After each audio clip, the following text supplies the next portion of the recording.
Too far.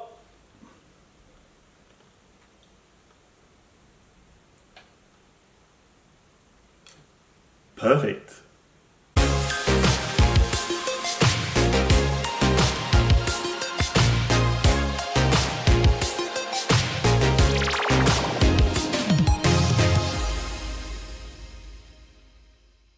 Hello and welcome to episode 2 of Spaceman Creative Studios YouTube channel. Apologies for that intro.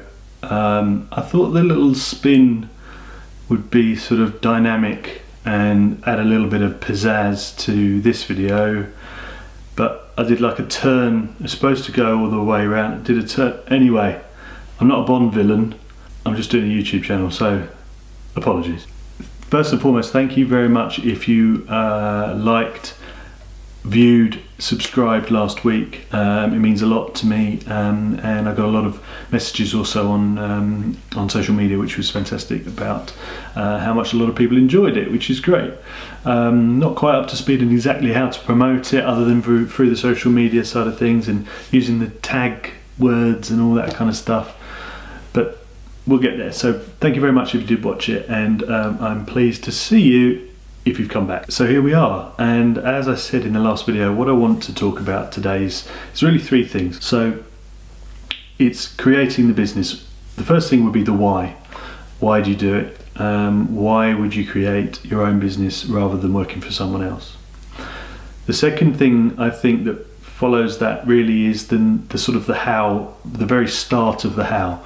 You know, what's your brand name going to be? How are you going to create your own branding and put yourself out there? And what's your business plan? And what are you trying to achieve? What's the overall goal for starting your business?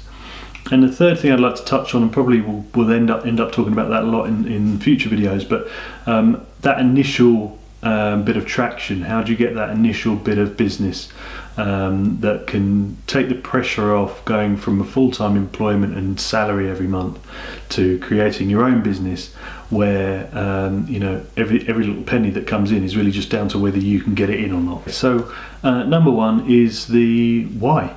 So the why create your own business at all? Why take that jump? Why potentially add the extra stress onto what you do already? I suppose the easiest thing for me to do is talk about my why and why I created Spaceman, and you know, lots of people have different reasoning. Money is a massive driver for most people. Lifestyle, buying houses, buying cars.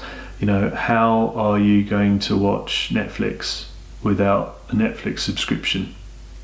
I don't know how. It makes me sweat a little bit thinking that my Netflix might turn off. So that's one driver for people. The other drivers are things like lifestyle change. You know, if you're doing a big commute every day and you're working in a big city and it's busy and expensive and all that stuff, and you think, well, I can work from home and do the same thing but be more proactive and more productive. You know, should I do that? And I suppose for me the main driver is the lifestyle change, being in charge of my own destiny. Money's fantastic, obviously, to get in, but I knew that if I was to not earn any more than I was already earning, then I'd be happy, even if I had to take a small drop, as long as I could still sustain my standard of living in terms of paying for my mortgage and paying the bills and all the basic stuff that you've got to pay out for. Then I'd be happy, and I'd feel that I had made a success out of starting my own business.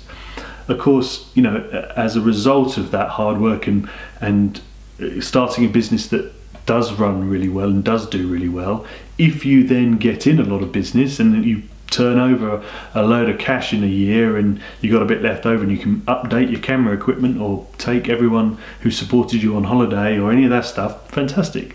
But for me, having that as a driver was not a good idea. Having a lifestyle change and something to achieve was my main driver. But really the why is aside from the how. You know, the why is, do I want that lifestyle change?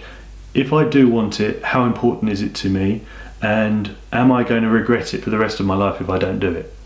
If all of those questions you answer, I have to do it, I will regret it for the rest of my life if I don't do it, and it is something incredibly important to me, I'm very passionate about, then my recommendation is do it. So that's the why. Now, the second side of it, I suppose, is a sort of a how, and what's next. Now, you remember you've got to take some joy out of doing it. You've decided your why are you doing it, but you've now got to a point where you're excited about it. And now, what are you excited about? Well, I'm excited about the next steps. What's my business name going to be? What am I going to achieve now? What am I going to go and do with this business? And what are you going to call the business? That's one of the things, the main things to think about. Are you going to call it a name like Spaceman, like I did, or are you going to use your own name? If you've got a name like mine and you're called Andy Green, to me it didn't have enough of a ring to it. If your name is MacBook Zoom Lens, the MacBook box, and a lens with the word Zoom on it. Don't know why I've said MacBook Zoom Lens. If your name's MacBook Zoom Lens, you need to have a word with your parents, because it's ridiculous, but it's memorable. At least it's memorable. Here comes Mac. Mac who? MacBook Zoom Lens. I don't know what I'm talking about. My point is, and I think you know my point, for me, using Spaceman was something that was going to work for me. And there's a backstory to it to a certain degree. I've spent a lot of time, a lot of years working in the interior design and construction world, which is sort of interior spaces and space planning and space design. And I've worked in furniture manufacturing, in sales and marketing. And that idea of spaces resonated with me. And so I wanted to use that. Being a man, I think you know where I'm going with this, Spaceman. It worked, it worked for me as a little backstory. It works as a little memorable name that people can have in their heads when they think about who they need to contact for the services we provide. Ultimately, like the why, you've got to be confident and excited and comfortable with what you choose. There are lots of people who choose to use their own name, and it works really well. There's lots of big companies out there, particularly things like architects' practices and fashion houses and people like that, who have a person's name as their main business name. Of course it works. So as I say, it's down to you what you're most comfortable with. The third thing I'd like to just touch on very briefly is the sort of more about the how. Is when you've chosen your why, you've got your business name, you've worked out your branding, you've got your website and all that, and everything's ready to go, your portfolio is looking amazing. How do you actually get that business? Now, for me, I was lucky enough to be in a position with my last employer, the owner of that company, to be very honest with them about what I wanted to achieve, what I was willing to do to make sure that in me leaving, nothing would go wrong. I wanted to make sure that my replacement was there, ready to go, that I could do some training for them, and that they were not left in the lurch in me leaving that company as group marketing manager at the time. But in return for that, I was then given some time to develop my business in the background so that I had a running start. But being prepared and having that plan in place is very important. Whether you have to quit a job and start freelancing straight away, if you want to get a loan to do it, then do. I didn't want to do that. I didn't want to have loads of debt, and so I wanted to work out a way of doing it without that kind of debt. There's other ways of doing it. Of course, you can do freelancing and do your passion on the side and build up a little bit of a nest egg and build that savings up that can sustain you for 2 or 3 or 4 months, so that when you do take the leap of faith in yourself, that you've got a little bit of financial backing just to cover you, just in case a few bits and pieces don't come in where you think it's going to happen. It's about getting out there and working hard. You've got a full-time job, and then you're doing your passion on the side. And I worked my full-time job, long hours, got home and worked all evening, all morning, networking with people whenever I possibly could, at the weekends, using friends, using family, anyone really you can use to network. If it's your best friend and he works in a job that you never really thought about, talk to him about it. If there's a service you might be able to provide, he might be able to put you in contact with the right person.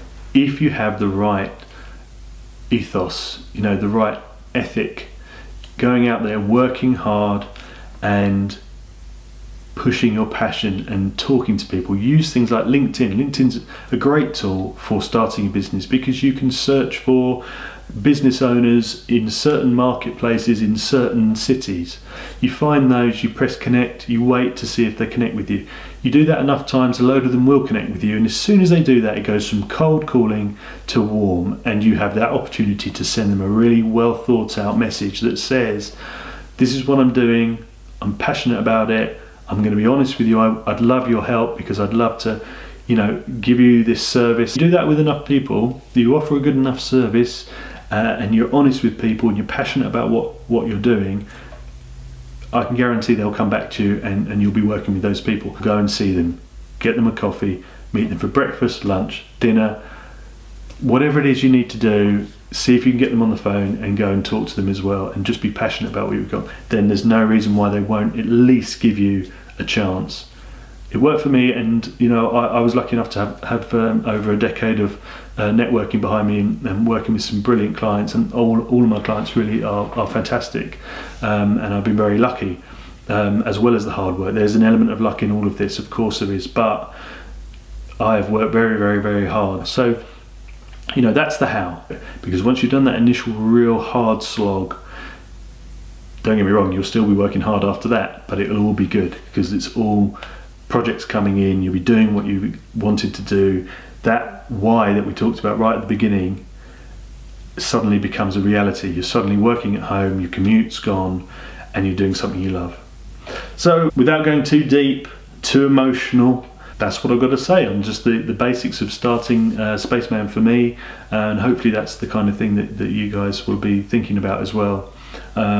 So I hope you liked the second video. I really hope that if you did, that you'll like it, and if you like it, then you might just click subscribe as well. That'd be brilliant. And what I'd really love is some comments below on the video. Maybe if you've started your own business, what you found about the first year, the first few months of doing it, anything really. I'd love to hear from you. So thank you very much for listening again, and hopefully you'll hear from me in about a week's time, where we'll be talking about some of the services that I have developed for Spaceman, and the different things that we offer, and the different ways we try and stand out from the crowd, and hopefully how why did I say we? Hopefully how I can talk to you about doing that with your own business. Thanks very much. Bye.